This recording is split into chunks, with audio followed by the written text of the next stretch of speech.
Did you know that your body is designed to live 120 years? That most chronic and degenerative diseases are preventable with the proper nutrition? The information in this tape will change the way you presently view nutrition.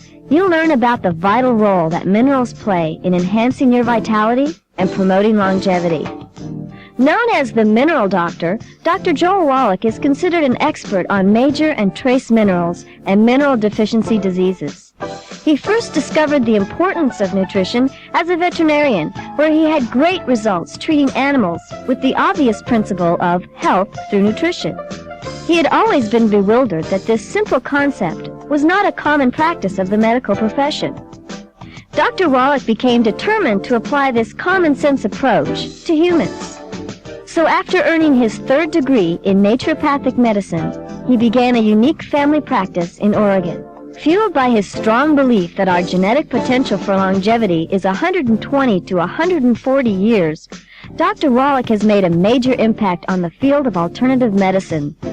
He's had over 70 articles in nutrition and pharmaceutical research published, been nominated for a Nobel Prize in Medicine, and appeared on several local and network television shows, including 2020. He also hosts his own weekly radio talk show called Let's Play Doctor. Known as the Rush Limbaugh of alternative medicine, let's join Dr. Wallach at a recent live seminar.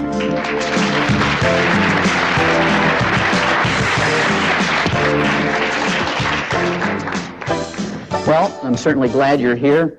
How many of you grew up on a farm or still work a farm or have anything to do with livestock? Well, I'll tell you what, you're my kind of people, because I grew up on a farm in West St. Louis County back in the 50s. And we started out with beef calves, and if you raise livestock, the only way you can make money is if you raise a lot of your own feed, for those of you who don't have that experience. And so we raised our own corn, and we raised our own soybeans and our own hay, and we had a truck come out from the mill, and this truck would come out from the mill, and it would grind up the corn and the soybeans and the hay, and then we would add sacks of vitamins, minerals, trace minerals, and we'd make pellets out of it, and this is what we would feed the calves. In 6 months' time, we'd ship them to market to be slaughtered, or we'd save back some of the best ones for ourselves. We'd knock them in the head and eat them, put it bluntly. And it always fascinated me as a teenager that we did that for those calves, and in 6 months ship them off to be slaughtered, or we'd eat them. And we wanted to live to be 100 years of age without any aches and pains. And guess what? We didn't take any vitamins or minerals. And that bothered me. So I asked my dad, I'd say, hey, Pops, how come you do that for those calves, you don't do that for us? And he'd give me this good old Missouri farm wisdom. He'd say things like, shut up, boy, you're getting this farm fresh food, and we hope you appreciate it. And of course, I was very quiet then, because I didn't want to miss out on any meals. Well, then when I went to school, I went to the University of Missouri, the School of Agriculture, and I got my degree in agriculture. And it was very interesting to me that I got my major in animal husbandry and nutrition. My minor was in field crops and soils, and then I got into veterinary school. As a freshman veterinary student, I learned to answer to my question. We know how to prevent and cure diseases in animals with nutrition. And the reason why we do that is because we don't have major medical, we don't have hospitalization, Blue Cross Blue Shield, we don't have Medicare, we don't have Hillary to watch out for us. If you're going to make money as a farmer, you better know how to do stuff yourself, and you better do it efficiently with feed and nutrition if you can.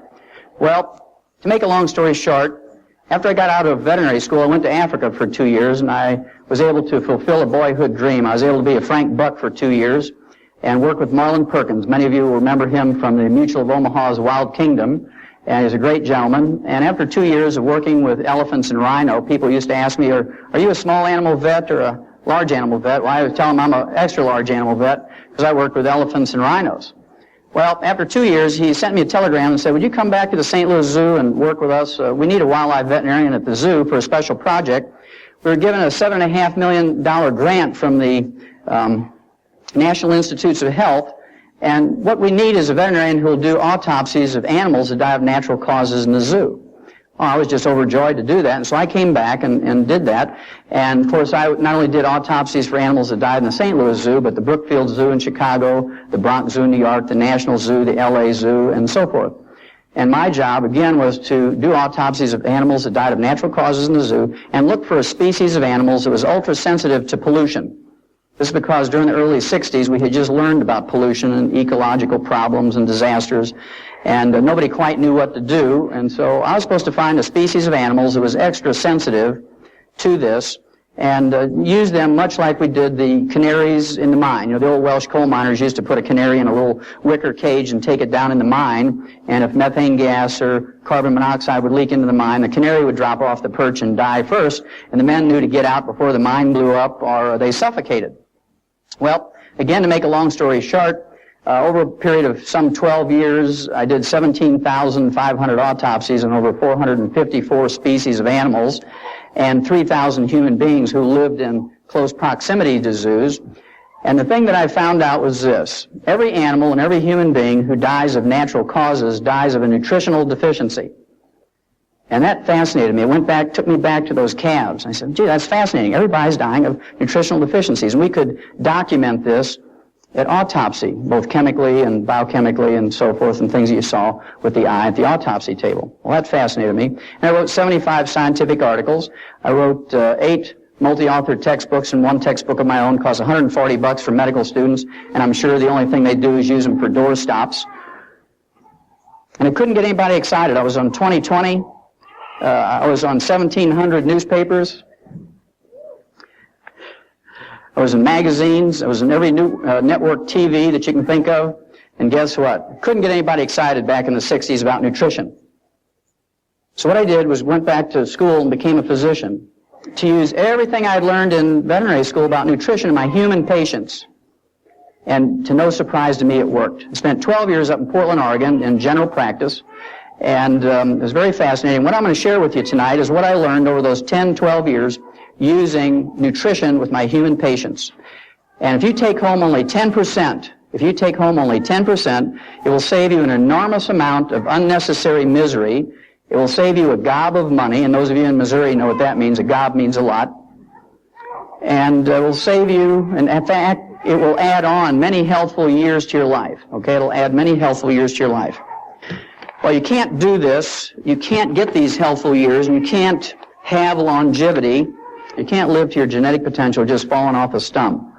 You have to do some things. And the first thing I have to do is convince you that it is worth doing these things. Now, I'm going to start out by convincing you that the genetic potential for human beings is 120 to 140 years, or genetic potential for longevity. Okay, 120 to 140 years. There's no less than 5 cultures whose people live to be 120 to 140. Starts out in the Tibetans in western China. These people were popularized back in 1934 by James Hilton. He wrote a book called The Lost Horizon. Many of you will remember reading that. It was a Pulitzer Prize-winning book way back then. And they did a movie of that in 1937. It's a very long movie, about 3 hours. You can get it from any Blockbuster video, and I would encourage you to get it and look at it when you have 3 hours. It's a great movie. And the oldest living person that has some documentation, I'm sure there's a certain amount of exaggeration in there, but there is some documentation, was a fellow, a Dr. Li, L-I, from China along this Tibetan border. And this fellow, when he was 150 years old, quote unquote, received a big certificate from the Imperial Chinese government. He was born in 1677. 150 years later, he was given a certificate by the Imperial Chinese government for being 150 years. And then when he got to be 200 years, they sent him another, 50 years later, they sent him another certificate. And supposedly he died at age 256. And as people of that nature, he was written up in the New York Times in 1933 when he died, and the London Times. And so this is fairly well documented. But he may have only been 200 years old. I don't know if he was 256. But this is the person that led James Hilton to write that story. Then, there's in 1967 or 68, there was a remake of that movie. It was a color version. If you haven't seen that, it was called Shangri-La. I'd urge you to see that. Then in eastern Pakistan, there's a group of people called the Hunzas, and these people are very famous for longevity, 120 to 140. If you've been in alternative health for any length of time, you've heard their name at least. Then in what is now Western Russia, it used to be the Soviet Union, the Russian Georgians were made famous during the 70s by Dannon yogurt. You remember the old Crimea War veterans, they'd get their uniform on, they'd hold a saber up, and they would get a cup of Dannon yogurt and smile a lot, and you're supposed to make the mental leap that it was the Dannon yogurt that made them live to be 120. Then just south of them, the Armenians, the Abkhazians, and the Azerbaijanis are famous, at least in the Soviet Union. They were studied for some 60 years because they routinely lived to be 120 to 140. In fact, in 1973, the January issue of the National Geographic, 1973 January National Geographic did a special article on people who lived to be 100 and are older. And they featured these people, and there's a great pictorial article. You know, National Geographic is very good about coming out with pictures. And 3 of these dozens of pictures that were in that article, I remember one of them was a lady who was 136 years old. She was sitting in a wicker chair with a big Cuban cigar in one hand and an 8-ounce glass of vodka in the other, and she was partying. She was having a good time. She was not in a nursing home, all slouched over and you know, ready to have somebody take another $2,500 out of her checking account. She was enjoying herself at 136. Then there was a semicircle of couples, boy, girl, boy, girl, boy, girl, and they were celebrating their 100th and 115th and 120th wedding anniversaries. Then the third picture that I remember is a gentleman who is picking tea leaves up at the timberline in the Caucasus Mountains in Armenia, and he was listening to one of these little transistor radios back then, and according to his birth records and baptismal records, his military records, and the birth records of his children, the National Geographic said that he was 167 years of age and the oldest living person at that time. Well, in the Western Hemisphere, the Vilcabamba Indians in Ecuador are very famous. They live in the Andes. And then in southeastern Peru, my favorites, the Titicacas. I just like them because I like the name. They're sort of east of the Machu Picchu, or the old community. The Titicacas live around Lake Titicaca. And, of course, they're very famous for living to be 120 to 140. Well, in May 11th, just about a month ago, the oldest living American at this time and documented through the Guinness World Book of Records was Margaret Skeet. She was from Radford, Virginia. She died at age 115, and she died of a nutritional deficiency. You can tell that from her obituary. She died of the complications of a fall. What did she die from? Osteoporosis. Very good. She died of a calcium deficiency. She had no heart disease, no cancer, no diabetes, no other infirmities, but she died 3 weeks after a fall because she didn't have enough calcium. Very interesting. Also, her daughter said that she had a craving for sweets until she died, and that's a disease called Pica. We'll talk about that in a little bit, but usually when you have a craving for chocolate, if you're a chocoholic or a sugaraholic, that means that you have a deficiency of chromium and vanadium, and we'll talk about that in a minute. Then in a third world country, in Niger, in Africa, a chief by the name of Bauer, at age 126, was eulogized by one of his wives, so I assume it was plural, it had many wives, and she was bragging about him at his death at age 126. He was still in possession of all his own teeth. Okay, so you assume that other faculties are working too. Then here's a gentleman from Syria at age 133. He died in July of 1993, and he was in the Guinness World Book of Records, not because he was 133. There's been many people who live longer than that. Not because he remarried for the 4th time at age 80, but because he fathered 9 children after the age of 80. And this meant if you add up 9 months for each child and a year for breastfeeding for each one and a year between each one of the children, he was still fathering children after age of 100, and that's what got him into the Guinness World Book of Records. So there's still hope for you fellas.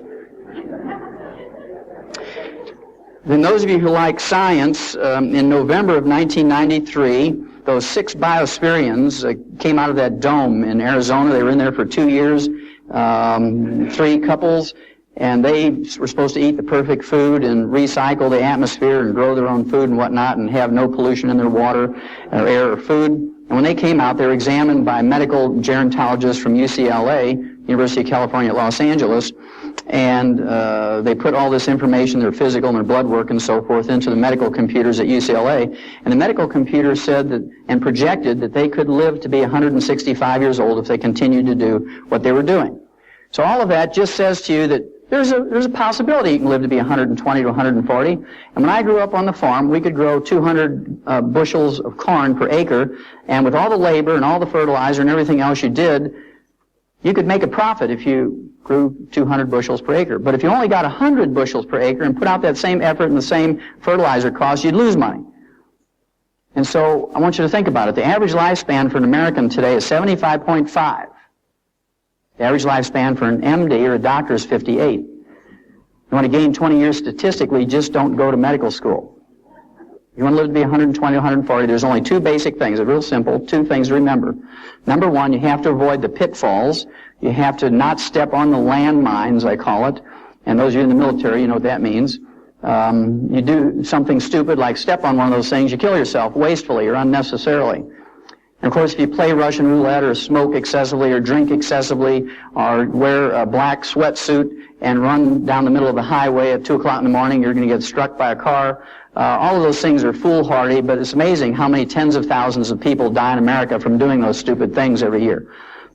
The last thing I will share with you on that subject of avoiding the landmines, I'd suggest very strongly to you that you avoid going to doctors. And I'm going to back up that statement, which is a pretty strong statement, with a statement from Ralph Nader's group in January of 1993, just about a year and a half ago, January 13th. He put out a news release based on a 3-year study on the causes of death in American hospitals, and it was a 1,500-page report, this 3-year study, and I'm not going to waste your time or mine by going over the whole thing word for word, but the bottom line says a lot. The bottom line says a lot.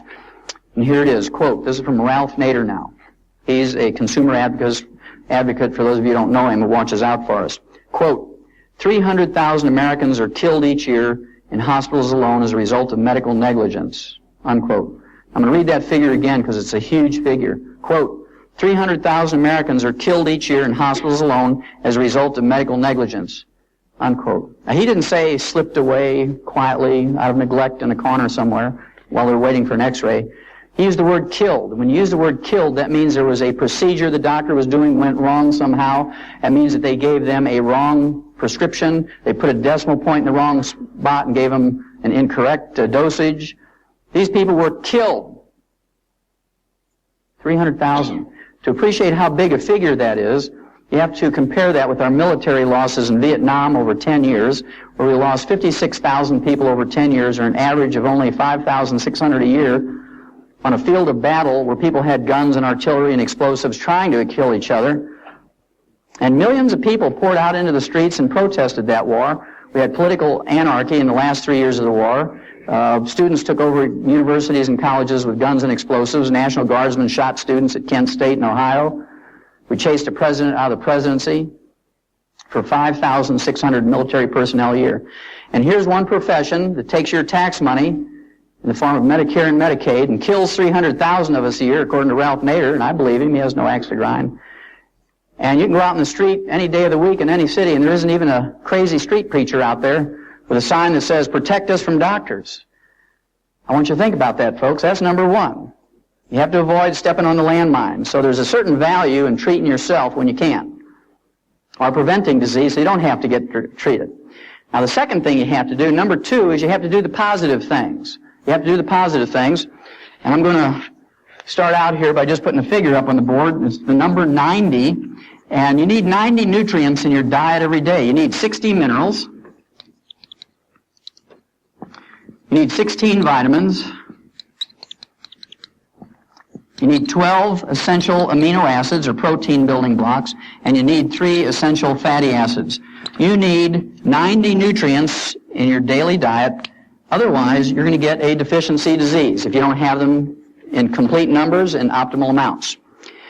Well, I can tell you that I was one of those nerds back when I was in college. I had a clipboard. We didn't have computers back then. So I had a clipboard, and I was one of those funny guys with glasses and would walk up and down in the student union there in Columbia and say, do you take vitamins and minerals? I was still fascinated by that. And of course, people would kind of look at you crazy and say, well, yeah, I take vitamin E. And I'd wait for them to come up with the other 89, and they didn't. They just said, oh, I take vitamin E. Well, today, if you ask people, do you take food supplements? They say, oh, yeah, I take Tums. Because that's what, they hear all the time. Well, again, you need 90 nutrients if you're going to make it, but the newspapers know, and the magazines and TV and radio knows that we're interested in health and longevity and supplements. So they all talk to us, not because the medical profession has asked them to do that in their stead. The medical profession doesn't say, hey, we're so busy saving people with surgery and chemotherapy and radiation and pharmaceuticals, would you please educate the people on nutrition? They do it because it sells newspapers. Well, my favorite article of all time appeared in Time magazine, April 6th, 1992. And if you haven't read it, I'd urge you to get it out of a school library, a public library, and photocopy it. Stick one copy on the door in the bathroom and one on the refrigerator. It's a cover article. It says, the real power of vitamins. New research shows they may help fight cancer, heart disease, and the ravages of aging. Again, there's 6 positive pages in here. There's only 1 negative sentence. And it was issued by a medical doctor who was asked by the writer of the article, what do you think about vitamins and minerals for people as food supplements? And here's what the doctor said, quote, popping vitamins doesn't do you any good, sniffs Dr. Victor Herbert, a professor of medicine at New York City's Mount Sinai Medical School. We get all the vitamins we need in our diets, and taking supplements just gives you expensive urine, unquote. Well, to give you a Missouri translation of that, that means you're just peeing away your dollars if you take vitamins and minerals. You might as well wad up your dollars and throw them in the toilet and flush them away, because you're not getting any redeeming value from it. Those quacks are just taking your money for those vitamins and minerals. That's what he was trying to say. It got published. So it must be true, right? Well, I'll tell you what, after having done those 17,500 autopsies in 454 species of animals from around the world and in 3,000 humans, and liking to be healthy myself and having children and grandchildren and the not too distant future great-grandchildren, I'd rather pee out 50 cents or $1 a day worth of excess vitamins and minerals. It's pretty cheap insurance. Because if you don't invest in yourself to the tune of $1 a day for vitamins and minerals, guess what? You're going to invest in the lifestyle of an MD somewhere.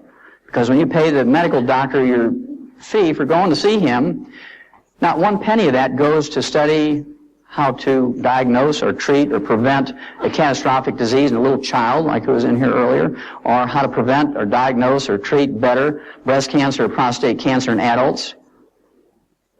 Guess what that money goes for? It pays the doctor's mortgage, makes his Mercedes payment. It pays the tuition for his kids to go to medical school at Harvard. You know what Harvard is? Up in Boston. Pays the tuition for his kids to go to law school at Yale. I believe because we've made doctors wealthy. Between 1776 and the Second World War, the U.S. government spent $80 million on healthcare and healthcare research and studies. Right now, we're at $1.2 trillion a year for healthcare. And it's free. We all know it's free, right? I like that lady. She says, like heck. It's not free, but we're supposed to believe it's free, and everybody wants more of it and more free stuff. Well, I'll tell you what, if we used a human-type medical system for the agricultural industry and the livestock, your hamburger would cost $275 a pound. On the other hand, if you use the agricultural health system that we use in animals for humans, your monthly insurance premiums for a family of 5 would be $10 a month. You take your choice. Well, I believe, since we've made them wealthy through insurance programs and government subsidies, I believe they owe us something. I believe they owe us at least as much as the industries do, according to, for instance, recall notices. This was started, of course, 25 years ago when Ralph Nader learned that the Ford Motor Company had made a Pinto car with a rear-end gas tank that would blow up when you got hit from behind at 20 miles an hour, fry everybody in the car. And when people complained to Ford Motor Company, they said, well, you're just dumb for getting in a car accident. We're not going to pay you for that. Well, Ralph Nader says, no, it's a faulty design. So he went to a federal court, and the judge agreed with him, and through a court order, forced Ford Motor Company to send everybody a recall notice with a registered letter, bring that car in, and they'll fix it for nothing. But they kill 300,000 a year, and nobody protests as long as we get ours free. And that scares me, that attitude. At any rate, I've done a bunch of these recall notices you should have gotten over the last couple of years. We'll go through them quickly. Number 1 is ulcers. How many of you ever heard that ulcers is caused by stress? Okay, everybody's heard that. If you don't raise your hand, you got Alzheimer's or you're fibbing, right? Well, we knew 50 years ago in the veterinary industry that ulcers, at least in pigs, was caused by a bacteria called Helicobacter pylori. And, of course, we couldn't get one of these high-priced stomach surgeons from Mayo Clinic. In fact, we always used to yell, hold the Mayo, when they'd say stuff like that. And otherwise, your pork chops would be $275 a pound to pay for that kind of surgery. And we learned that with a trace mineral called bismuth and the tetracycline antibiotic that we could prevent and cure those stomach ulcers in pigs without surgery. And so that's what we did. It cost $5 to cure a pig of stomach ulcers with bismuth, the trace mineral, and tetracycline. Well, the National Institutes of Health now, not the National Enquirer, but the National Institutes of Health came out in February of this year, February 1994, and said, ulcers are caused by a bacteria called Helicobacter pylori, not stress. And they can be cured. They actually use the cure word in this news release. Medical researchers never do that. They always say, shows promising results or may be beneficial. They use the cure word, National Institutes of Health, and they say can be cured with a combination of the trace mineral bismuth and tetracycline. Well, for those of you who don't know what bismuth comes in, you can get it from any grocery store or drugstore. It's pink, about $2.95 for an 8-ounce bottle, and it's called Pepto-Bismol. So a teaspoon a day full of Pepto-Bismol and some aureomycin calf scour pellets, you can take care of ulcers. Now you have your choice, whether you're going to treat your own for $5 or go get whittled on. That's your choice. Then what's the number 2 cause of death in Americans? Terrible disease called cancer, right? Now when doctors get information on cancer, you'd think they'd photocopy that, and when they send you that bill, they should send you some photocopies of this stuff. Well, in September of 1993, the National Cancer Institute, not the National Enquirer, but the National Cancer Institute, and the Harvard Medical School up in Boston did a study on cancer patients, and they came out and they said an anti-cancer diet was found. Well, at any rate, they picked China to do this study because in one province, Henan province in China, they have the highest rate of cancer in the whole world. They took 29,000 people for 5 years in this study, and what they did was give them different vitamins and minerals at double the recommended daily allowance for Americans. Now that's a trivial amount. For instance, they used vitamin C for one group, and of course the RDA, or recommended daily allowance for vitamin C, is 60 milligrams. Double that's going to be 120 milligrams. You can't go into a health food store and find a vitamin C tablet or capsule for less than 500 milligrams for an adult. And of course, Linus Pauling, the gentleman with 2 Nobel Prizes, says if you want to prevent and treat cancer with vitamin C, you got to use 10,000 milligrams a day. Well, all the doctors who used to argue with him back 35 years ago are all dead, and today Linus Pauling's still 94, and he works 14 hours a day, 7 days a week on his ranch in the Big Sur in California and teaches at the University of California, San Francisco. So you have to make up your choice whether you're going to listen to the dead doctors or Linus Pauling. Your choice. Okay, vitamin C, double the RDA, nothing happened. Vitamin A, double the RDA, nothing happened. Zinc, riboflavin, the trace mineral molybdenum, niacin, nothing happened. In one group, they got a major benefit. In this group, they got 3 nutrients at one time. They got vitamin E, they got beta-carotene, and the trace mineral selenium. Those 3 were at double the RDA. And if you get a 0.5% benefit in any nutritional or pharmaceutical experiment, you've made a major improvement in humanity's life. And so these articles get published. So I want you to remember that statistic. 0.5% is major benefit. Well, in this group that received the vitamin E, beta-carotene, and selenium for 5 years, deaths from all causes were reduced by 9%. Almost 10 out of every 100 or 1 out of every 10 who were going to die in that 5 years from any cause survived. Then cancers, all cancers, 13% survived who would have died without those 3 nutrients. So 13 out of 100 lived who would have died. And in the type of cancer that was most prevalent in Henan province, stomach and esophageal cancer, 21% lived who would have died. 21 out of 100 lived.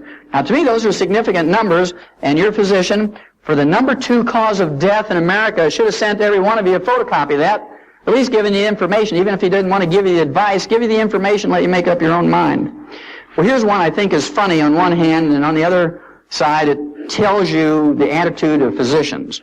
This has to do with arthritis. It was in September 24th, 1993 that it was released.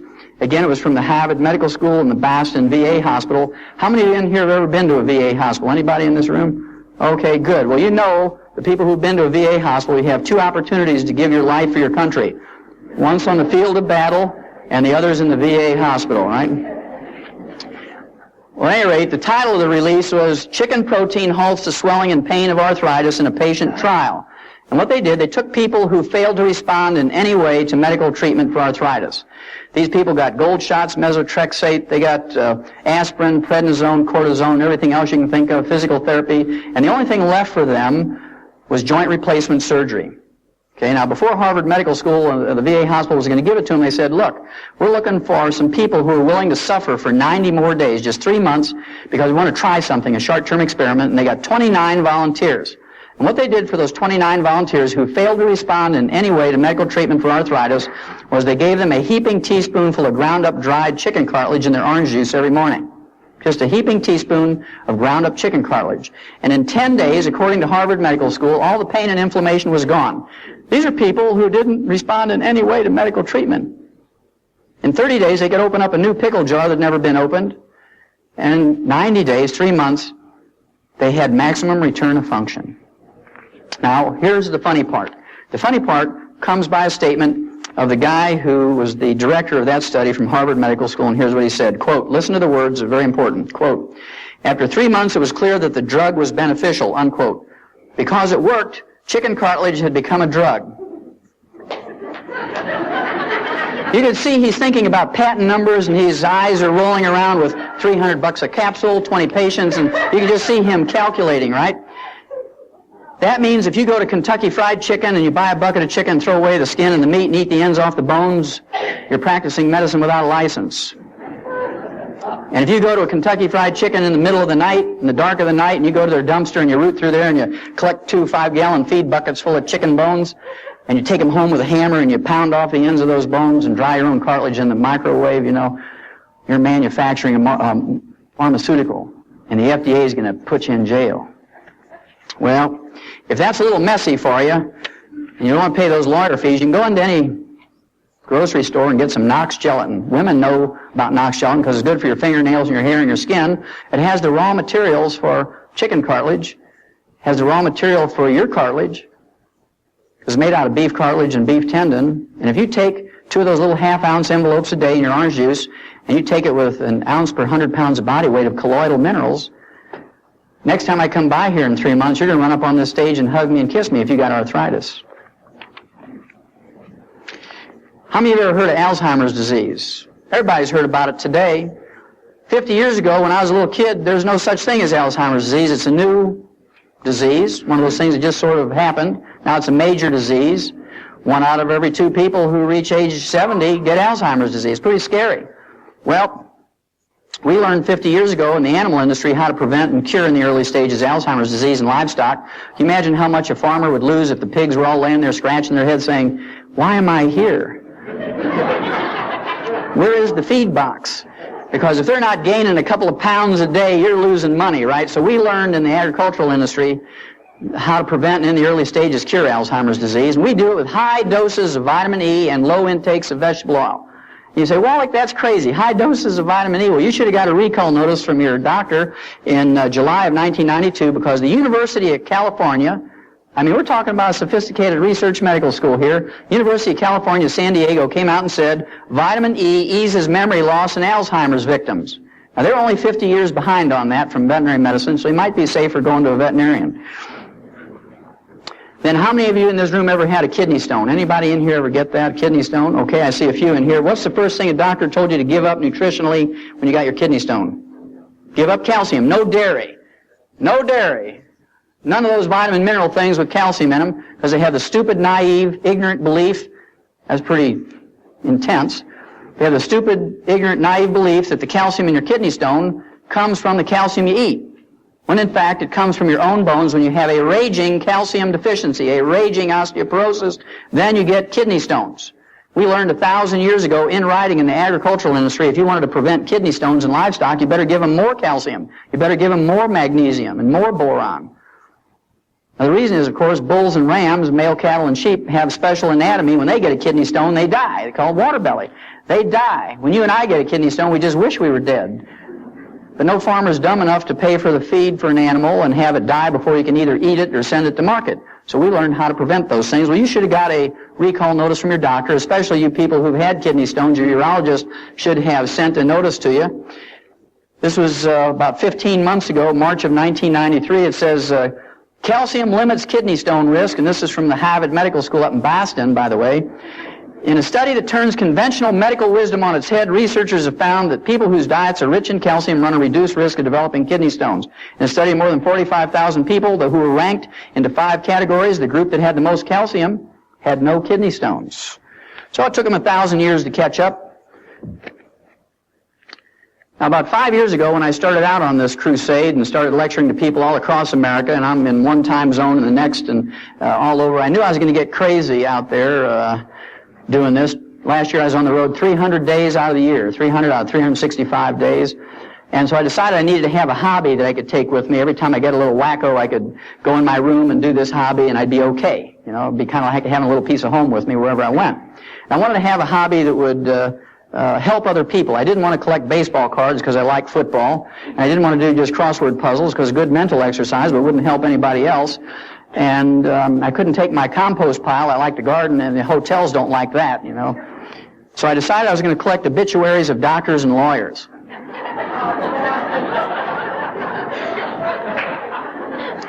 Now, as crazy as that sounds, remember I told you the doctors live to an average age of 58, and we live to 75.5, and here's a group of people, professionals, who pontificate to you and tell you, well, this is what you need to do. You need to give up salt and no caffeine, and you need to not eat butter and eat margarine and do all these crazy things. And they die at age 58 on the average, and of course all those people who live to be 120 to 140, they put a chunk of rock salt in their tea every day, and they drink 40 cups of tea a day, 40 chunks of rock salt, and they cook with butter instead of olive oil, and they live to be 120. So who are you going to believe, the people who live to be 58 or the people who live to be 120? It's your choice. Anyway, I got a few of them here, some of my favorites. This is Dr. Stuart Cartwright, age 38. He dropped dead in his home. He was a family practitioner of a ruptured aneurysm. That's a ballooning of an artery that's a weakened artery because of the fragmenting or the brittle condition of the elastic fibers in arteries. Just like when you hit a chuck hole with your car tire and you break the cords in there and you get a balloon. He dropped dead like he was poleaxed, okay, right in his home from a ruptured aortic aneurysm. Now, we learned in 57, aneurysms are caused by a copper deficiency. We had a pilot project, 250,000 turkeys, and we made complete food pellets where you put all the 90 nutrients in there. And in the first 13 weeks, fully half of those turkeys died. 125,000 of them. Farmers were out there every morning picking them up by the bushel basket. They took them to the state diagnostic labs, and they were autopsied, and they found out that they all had died from a ruptured aortic aneurysm. So they doubled the amount of copper in there, and the next year they tried to raise 500,000 turkeys, and they didn't lose a single turkey from a ruptured aortic aneurysm. And they ran that experiment in mice and rats and rabbits and dogs and cats and calves and sheep and pigs and whatnot, and guess what? They found out that there's a whole series of diseases that are caused by a copper deficiency. Gray hair is the first sign. When you start getting gray hair, regardless of your age, you got a copper deficiency. You get skin wrinkles because the elastic fibers in your skin are going. Those little crow's feet around your eyes and facial and body skin wrinkles. You look like you're a little prune drying up.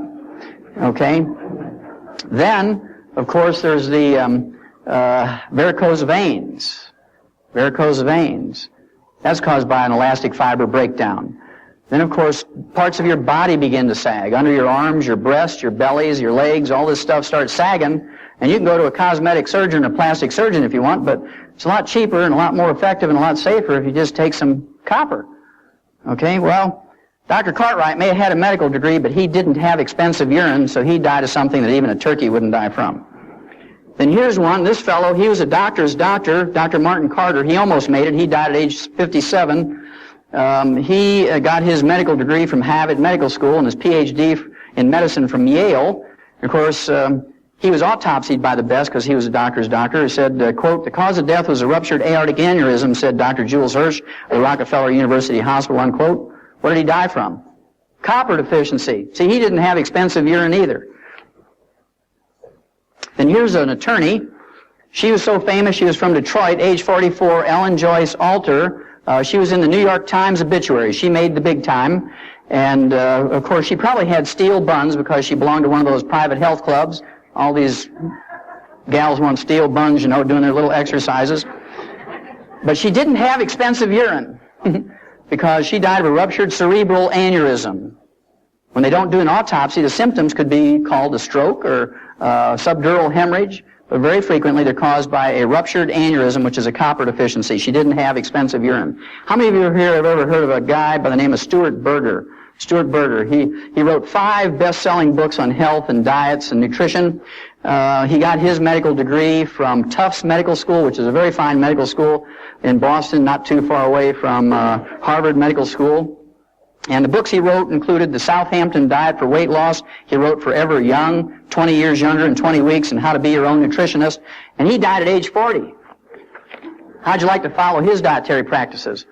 He died at age 40 of cardiomyopathy, which is a selenium deficiency. The same cause as white muscle disease or stiff lamb disease, and any farmer can go to a feed store and get selenium pellets or selenium injections, things like Seletoc and Bozy and so forth. And Dr. Stuart Berger, a guy who wrote 5 best-selling books on nutrition, died of a nutritional deficiency. He didn't have expensive urine. Now, you can totally prevent cardiomyopathy for 10 cents a day. And if we don't do it, we're malignant dumb, I like to call it. You're malignant dumb if you don't take in 10 cents a day worth of selenium. It's a waste of your life. That's one of those landmines you can avoid. The medical treatment of choice for cardiomyopathy is a heart transplant. Costs $750,000. I want you to think about that. They get the heart free from a donor. They get the blood free for the surgery from the relatives. They use $2.50 worth of suture material. And they charge you $750,000 for that procedure. Now, 6 months ago in L.A., when they had the earthquake, they were putting people in jail for 60 and 90 days for price gouging for selling these terrified people a gallon of water for $4. They put them in jail for price gouging for selling them a gallon of water for $4. Now, to me, that's entrepreneurialism. You know, that's being in business for yourself. If you had a way to distill water and make water, and you had a car and you could get in there and sell those people a gallon of water for $4, hey, more power to you. Because if you go to a 7-Eleven and buy a quart of Evian water, it's $1.29. So 4 of those quarts is $5. But pica is a disease that farmers know about. In horses, it's called cribbing, when they chew on the feed bunk, the wooden feed bunk. You know you better give them some minerals, otherwise they're going to eat that feed bunk. Also, in cattle, dairy cattle especially, where they're losing lots of minerals through their milk all the time, intensive milking, you'll see them picking up big rocks in the creek and chewing on them, or they'll chew on barbed wire, or maybe you'll see them walking down through a path with a deer bone in their mouth or something, or a shingle. That's called pica. And a good farmer or husbandryman knows you better give them some minerals, otherwise they're going to eat the barn or something.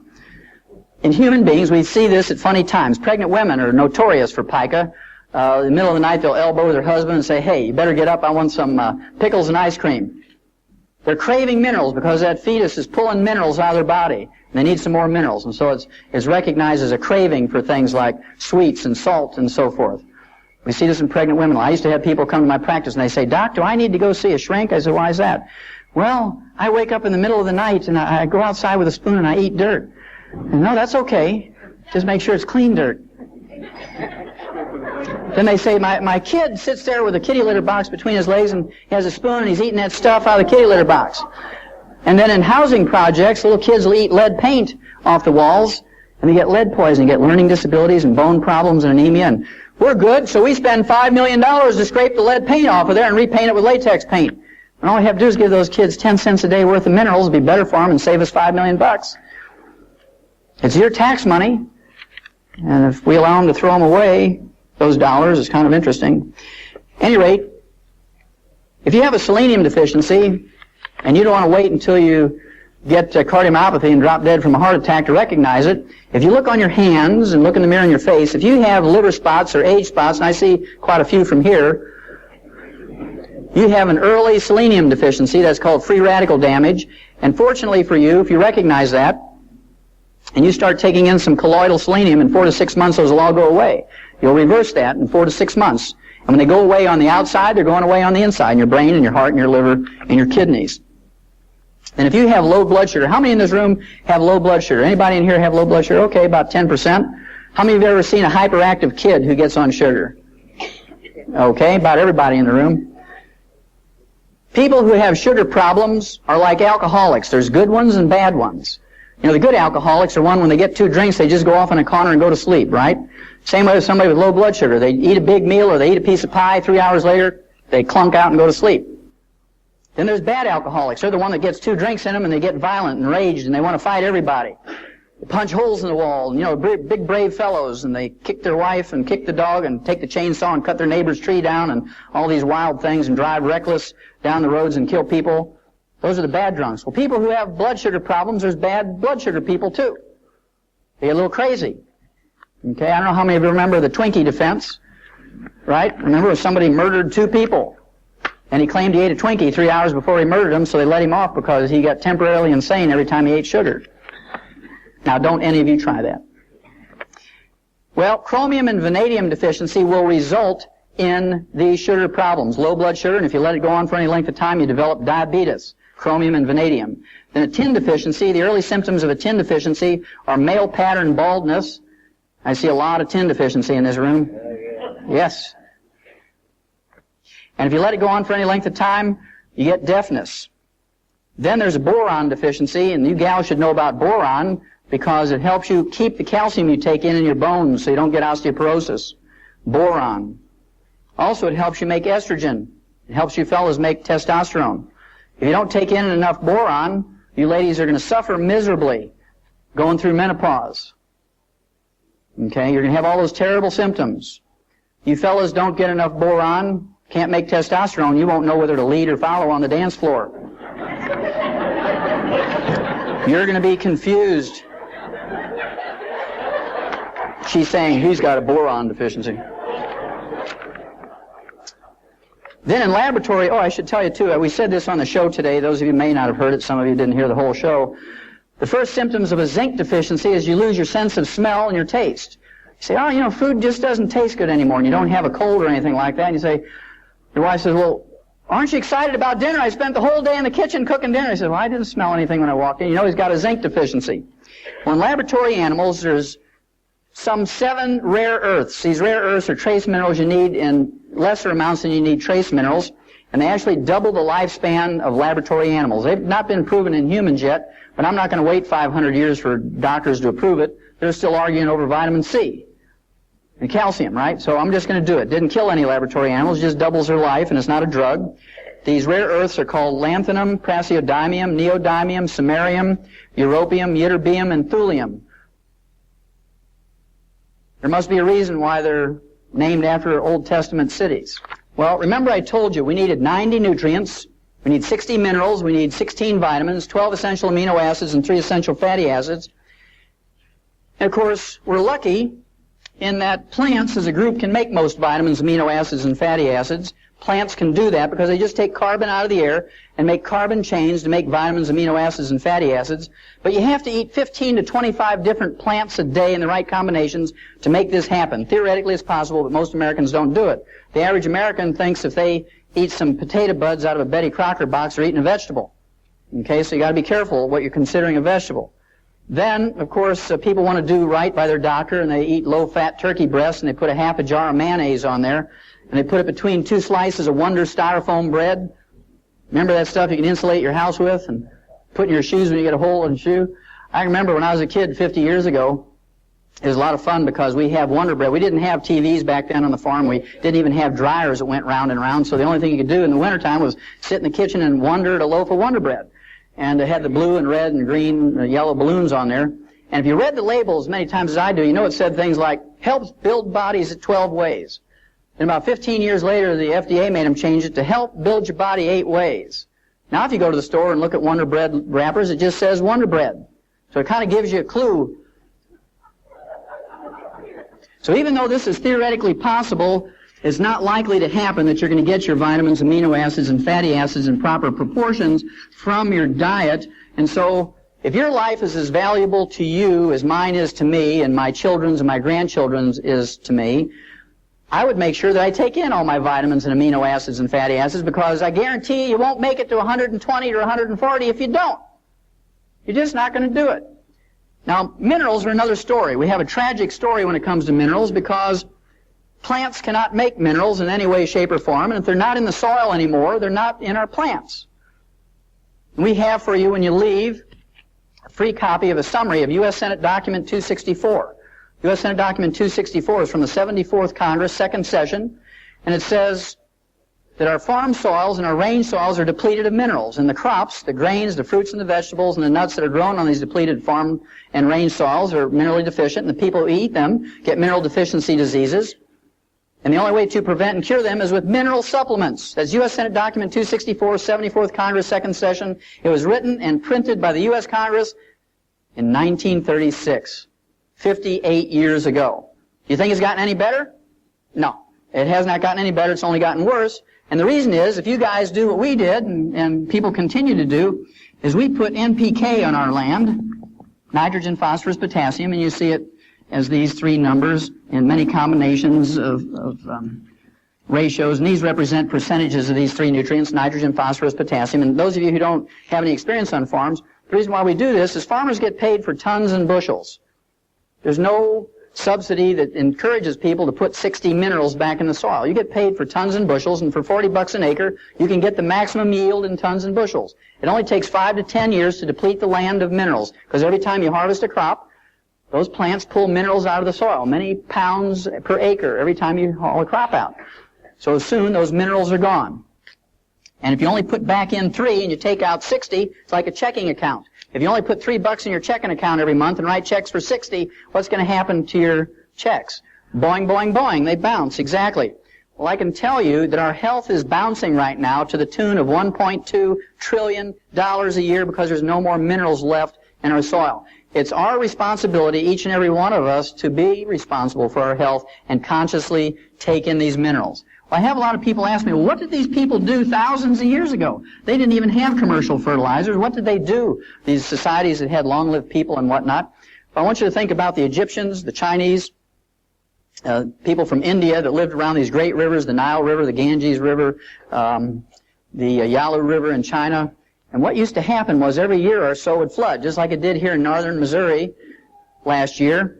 And every time it flooded, guess what would happen? It would bring silt or rock dust from mountains from 500 or 1,000 miles away. And those people would pray to every god they had, the water god, the sky god, the wind god, the rock god, to flood. We pray, don't flood. They used to pray to flood because they had their floods during the wintertime and would put silt and minerals back in the soil, and their grain was very valuable. King Philip, who was the father of Alexander the Great, married the 12-year-old child queen of Egypt, Cleopatra. She didn't look like Elizabeth Taylor, all made up in beautiful costumes. She was a little flat-chested teeny bopper, not very sexy. But Philip married her because she controlled the best wheat in the world. And if he wanted his Macedonian army to conquer the world through his son Alexander the Great, he needed the best wheat in the world so he could march 20 hours a day, fight for 6 hours, and win. If they used the wheat from the depleted soils in Greece, they couldn't go 20 minutes without saying, "Mommy, pick me up." Can you imagine these big Greek soldiers? "Oh, my legs hurt, pick me up." And so they knew the best place to get wheat was from Egypt. It was those floods that gave them those minerals. And all those cultures that came up with all the great art and all the great technology came from those places because they had more intelligence, because they had more nutrition, more minerals, I heard somebody say. Very good. Well, you're getting the picture. Well, what I'm going to do here is I'm just going to pick out a couple of minerals, just a couple of them, so you get the idea. It applies to all of them. Let's just pick out a common one, like calcium. Everybody knows about calcium. Calcium deficiency will result in something like 147 different diseases. They're just different names. They're named after people like Bell's palsy. Bell's palsy is, everybody knows about that. One side of your face sags. It's not a true stroke. It just affects your facial muscles. It's caused by calcium deficiency. We'll talk about it in a little bit. But everybody knows about this one, osteoporosis. It's the number 10 killer of adults in the United States. It's very expensive. It costs you $35,000 each for each hip to replace. It's okay. It's free. Insurance or Medicare or Hillary will pay for it. It costs you $70,000 for both hips. As expensive as it is, and the number 10 killer, remember, Mrs. Skeets from Radford, Virginia, aged 115 years of age, she died of complications of a fall. We don't have osteoporosis in animals, and it's because of farmers we don't have osteoporosis in animals. It goes like this. You have a pasture with 100 cows in it, and this year you didn't have any calves, you can't repay your operating loan, you're in trouble, right? Because you paid for the feed and the vet bill and mowed the pasture and fertilized and maintained the fence and fed the cows and all this, that, and the other.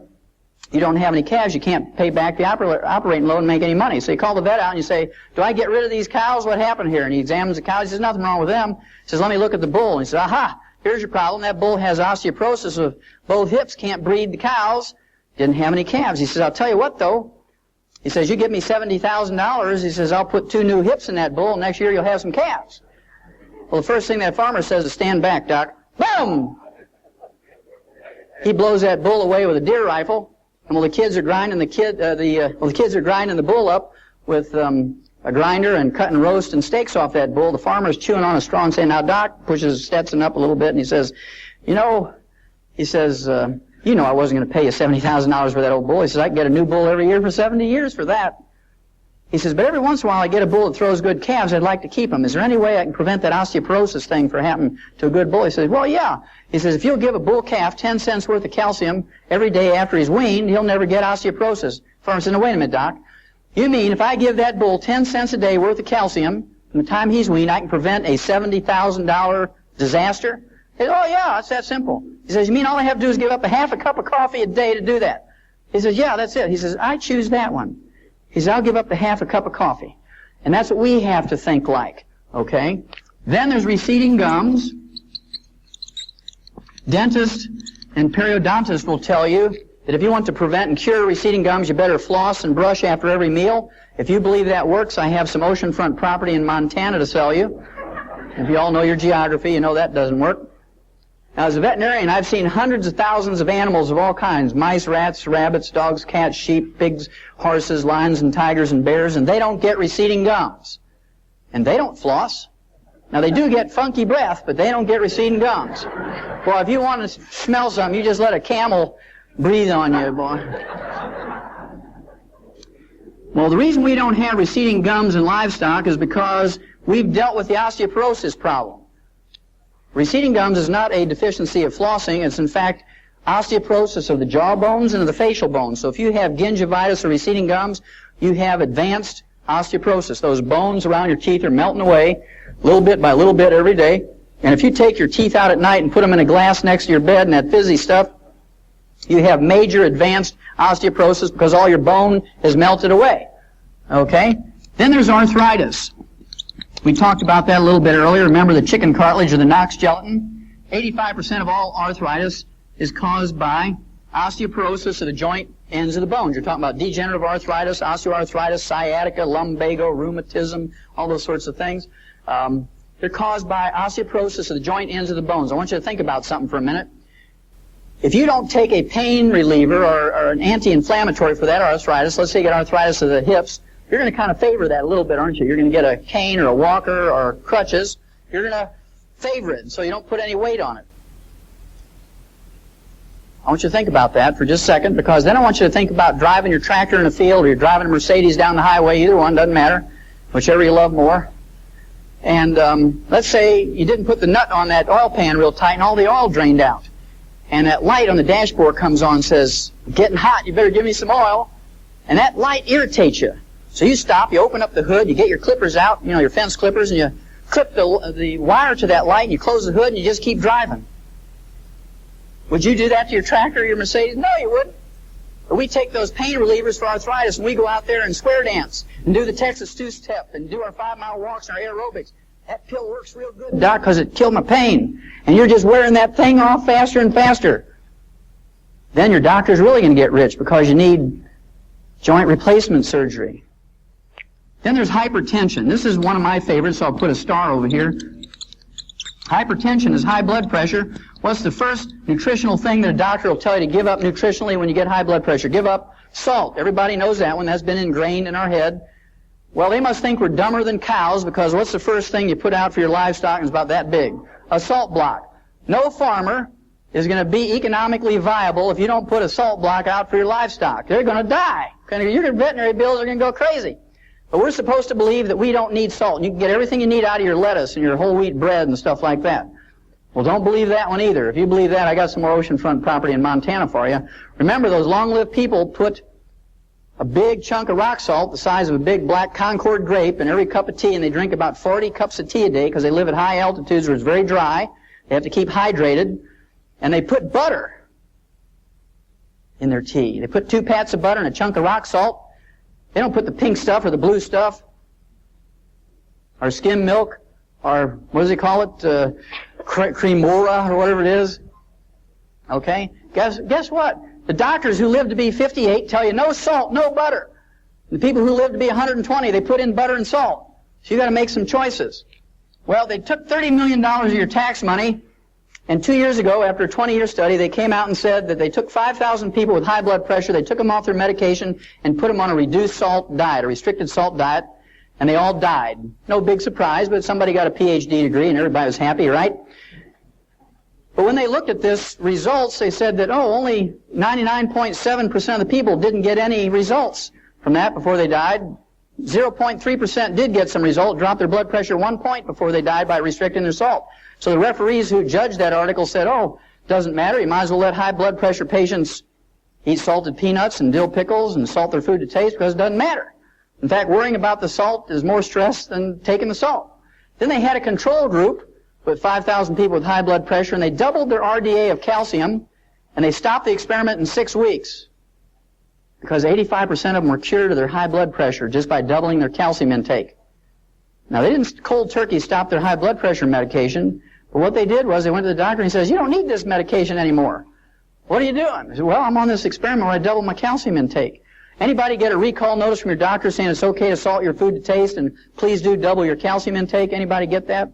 Not a single one. That's very interesting. Then, of course, there's insomnia. That's where you roll around all night and when you wake up in the morning, you're more tired when you went to bed. That's insomnia. Of course, doctors have 2 treatments for that. They have Halcyon, which is a sleeping pill, and they have barbiturates. And they kill about 10,000 people a year with overdoses of those things, but that's okay. It's a prescription, and they're watching out for us. And remember George Bush, when he went to Japan, they gave him some Halcyon so he could sleep on the way to Japan because of the time difference. And when he woke up, one of the side effects of Halcyon is nausea and vomiting. I don't know how you say it in Japanese, but it was very dramatic on world TV, right? Not very presidential. Blah! And so I'm sure that's why he lost the election, because he puked over that Japanese ambassador. And then, of course, there's kidney stones. And then there's bone spurs, heel spurs, and calcium deposits. Again, physicians will tell you the first thing to give up nutritionally is calcium and dairy, because they have this foolish belief, the stupid belief, the ignorant belief that the calcium in kidney stones, bone spurs, heel spurs, and calcium deposits come from your diet, when instead it only comes from your bones when you have a raging osteoporosis. And when you get these things, you need more calcium, not less. Then there's cramps and twitches. You wake up in the middle of the night and your foot is all cramped up around your neck and you say, Lord, take me from the knee down. I'm not going to make it till morning. We've all experienced that. That's very common. Then there's PMS, premenstrual syndrome. You know, the emotional and physical stuff. The medical treatment of choice for PMS is what we call a hysterical ectomy. It's been shortened to hysterectomy. That's a 100-year-old treatment. And the doctors do about 285,000 unnecessary hysterical ectomies a year, but it makes Mercedes payments, so they do them. Even the AMA said they're unnecessary, but they don't take their licenses away, and people keep going to them. You imagine a poor woman in her 30s. She says, Doc, you got to do something. Every time I go out to hang up the clothes, my neighbor's kids run down the basement screaming witch. My own kids think I'm crazy. My husband's leaving me. I'm going to lose my job. You got to do something. Well, the University of California, San Diego came out 3 years ago now and said if you just double the RDA of calcium intake, you get rid of 85% of the emotional and physical symptoms of PMS. And when that came out, there were huge lines around the health food stores around the blocks, and people had sleeping bags because they closed before they all got their calcium, and every person in line was a man. They were there for their daughters and their girlfriends and their wives and things like that. Okay, and lastly is low back pain. 85% of Americans get low back pain whether you work on a computer or you unload hay or you drive big trucks, doesn't matter. Low back is a big problem. Low back is just osteoporosis of the vertebrae, whether you have a disc problem or whatnot, because if your disc doesn't have anything to hold on to, your vertebrae have melted away, what's going to happen to the disc? Especially if you have a copper deficiency, because they're made out of elastic fibers, they go like a water balloon with a lot of pressure on them. Well, I just want you to look at this quickly before we do the last mineral. Low back, you go to an orthopedic surgeon or a rheumatologist, you might get a muscle relaxant. You might get Valium and a muscle relaxant. You get a laminectomy. You get your vertebrae fused. You might get a disc operation. They don't tell you 75% of the time you'll never be the same again, right? PMS, you go to your OBGYN. You can go to an internist. You can go to a family counselor, a shrink, or a divorce attorney. Cramps and twitches, you go to a neurologist. You go to a sports medicine doctor, an internist. Bone spurs, heel spurs, calcium deposits, you go to a rheumatologist, an orthopedic surgeon, or a podiatrist. Kidney stones, you go to a urologist or an internist or a surgeon. Insomnia, you go to a shrink or a sleep clinic or an internist. Hypertension, you go to a cardiologist, an internist, or a surgeon. Arthritis, a rheumatologist, a orthopedic surgeon or an internist. Receding gums, you go to a dentist or a periodontist. Osteoporosis, you go to all those health specialists, including a thumb salesman, for nothing more than a calcium deficiency. It costs you 10 cents a day to deal with. Now, on the average, because Americans have insurance and we have Medicare and Medicaid, we spend on the average $25,000 to $250,000, and we undergo 5 to 10 surgical procedures a year for a calcium deficiency. And we beg the doctors to do it. We beg the doctors to do it. Well, it's our choice. The last one I'll share with you is diabetes. Everybody's touched by diabetes. It's the number 3 cause of death in adults in the United States. Number 3 cause of death. And it has terrible complications and side effects, diabetes. The side effects include blindness of many kinds. Then there's a kidney failure with dialysis and kidney transplant. There's cardiovascular disease of all kinds, and of course that contributes to the number 1 cause of death, which is the number 1 cause of death. Then there's amputations. Everybody ought to have one of those because they're totally paid for in your health thing. They assume that you're not just going to get one because you want to get everything in your health benefits. And then you shorten your life because you have a shorter lifespan than someone who doesn't have diabetes. Now, we learned in 1957 in the animal industry that we could prevent and cure diabetes with 2 trace minerals. That's a pretty profound statement, that we could prevent and cure diabetes with 2 trace minerals in 1957 in animals.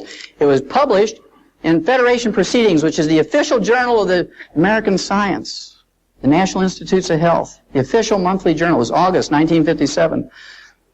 Well, the 2 trace minerals that you can get to prevent and cure this are chromium and vanadium. Vanadium alone, according to the University of Vancouver, British Columbia Medical School, vanadium alone will replace insulin in adult onset diabetics, which represent 85% of all diabetics. Of course, they can't quit their insulin cold turkey. They got to gradually wean off of it. It takes 4 to 6 months for most people to slowly wean off of insulin if they're taking in adequate amounts of chromium and vanadium. I've seen it work on hundreds and hundreds of people. Now, to me, this is criminal, because if you write to Hill's Packing Company that makes Science Diet dog food, they're right over here in Topeka, Kansas. I don't know if I'm pointing west, but that way, okay, they're all saying that way. Topeka, Kansas, they manufacture Science Diet dog food and other Science Diet products, high-tech foods for animals. If you write them and say, how many minerals exactly is in Science Diet for dog food, they'll write you back and say there's 40 minerals. You write Checkerboard Square in St. Louis, Ralston Purina, and say, just how many minerals are in your rat pellets for laboratory rats? And they'll say there's 28 minerals. I'll give anybody in this room a crisp new $100 bill if you can find me a human infant formula in a grocery store that has more than 11. So our dogs get 40 minerals. Now, that's what Mike Murphy was saying. His dog never seems to get sick because he's getting this canned dog food with all these vitamins and minerals in there. So our dogs get 40 minerals, our rats get 28 minerals, and our human infants get 11. Is that fair? No, that's called fraud. Doesn't matter if you're talking about SMA, Similac, Isomil, Pro Soy B. In fact, that's why they call Similac, because it lacks everything.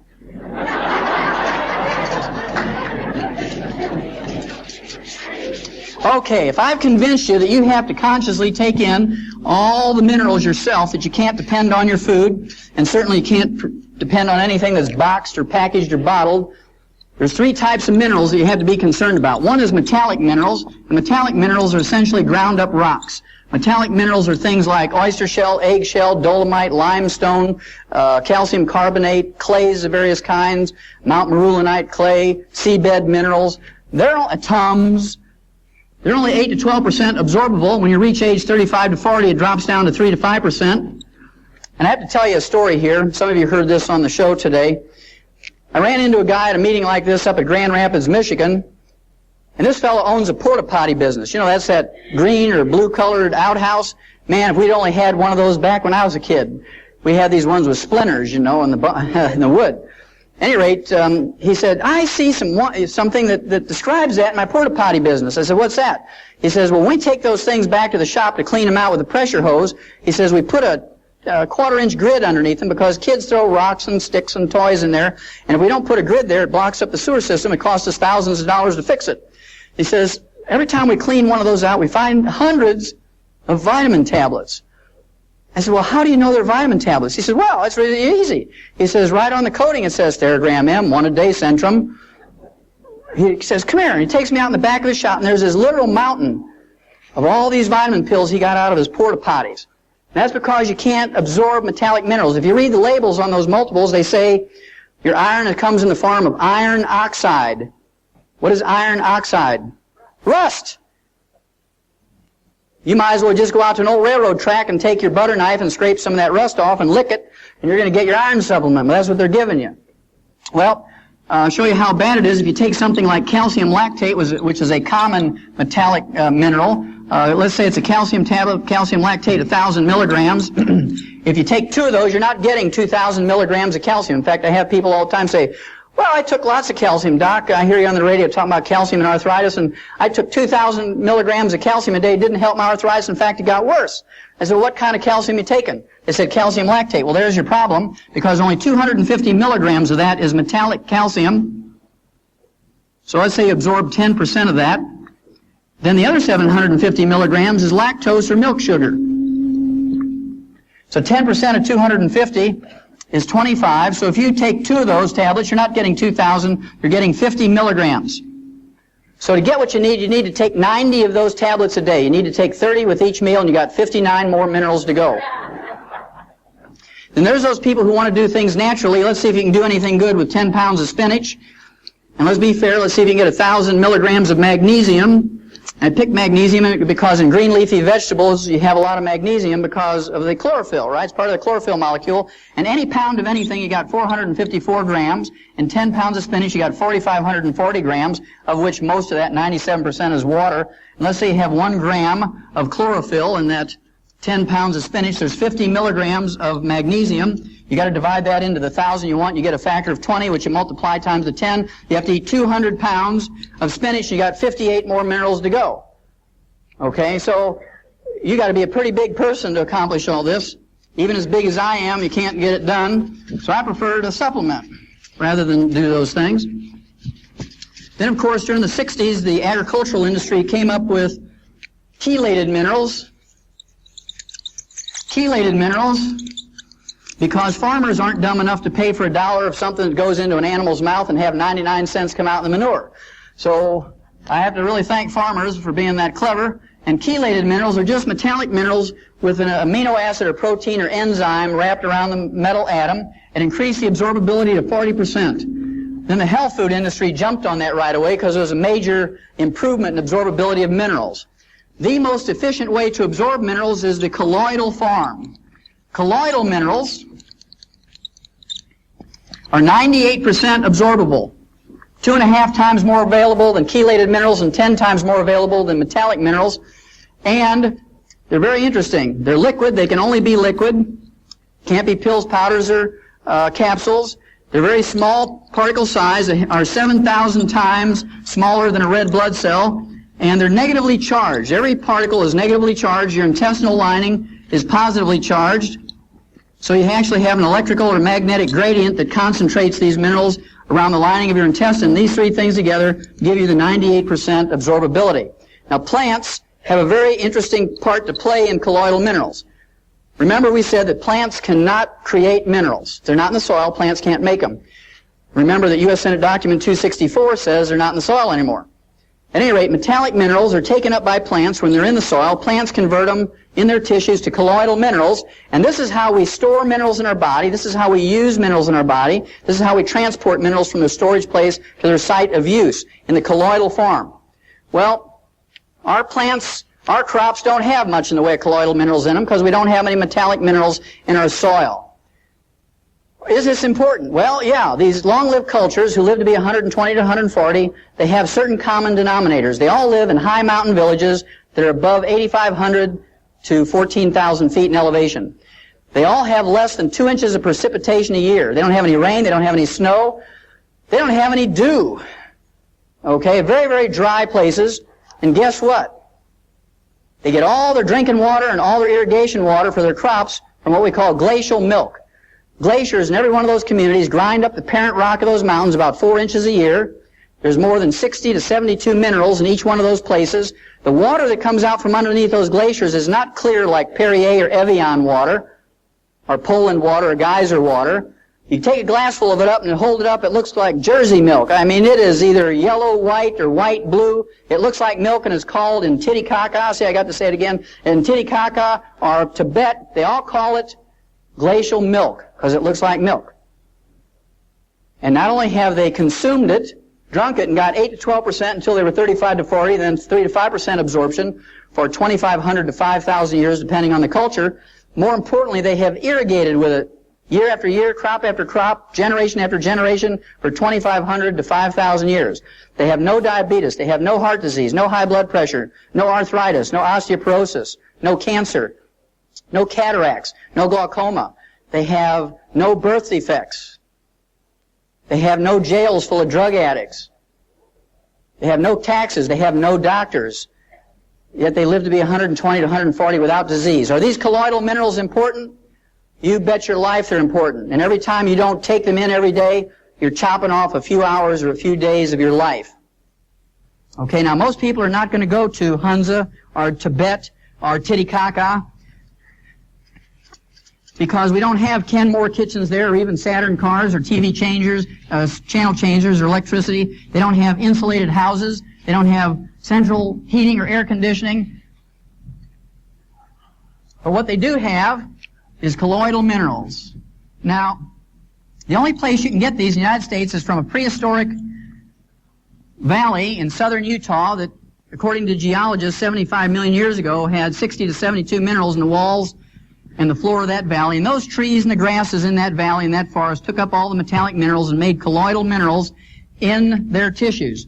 About that time, there was a volcanic eruption which entombed that valley with a thin layer of mud and ash, not thick enough or heavy enough to crush or pressurize this into oil or coal. It was very dry in here, so it never became fossilized or petrified, okay? Never became rock. Today, if you put a shaft into this valley, it's still just dried hay. I bucked a lot of hay bales, so I know what hay looks like. And this stuff is just hay. It's 75 million year old hay, according to geologists. You can still see the grass and the leaves and the twigs and the pine cones and the bark and so forth. And we grind this plant material up into a flour, very small particle-sized flour, just like a good wheat flour. And for 3 to 4 weeks, we soak it in filtered spring water. And when it reaches a specific gravity of 3.0, it's very heavy. It has 38 grams of this colloidal mineral in it per quart or liter. And by actual analysis, it has 60 colloidal minerals in it.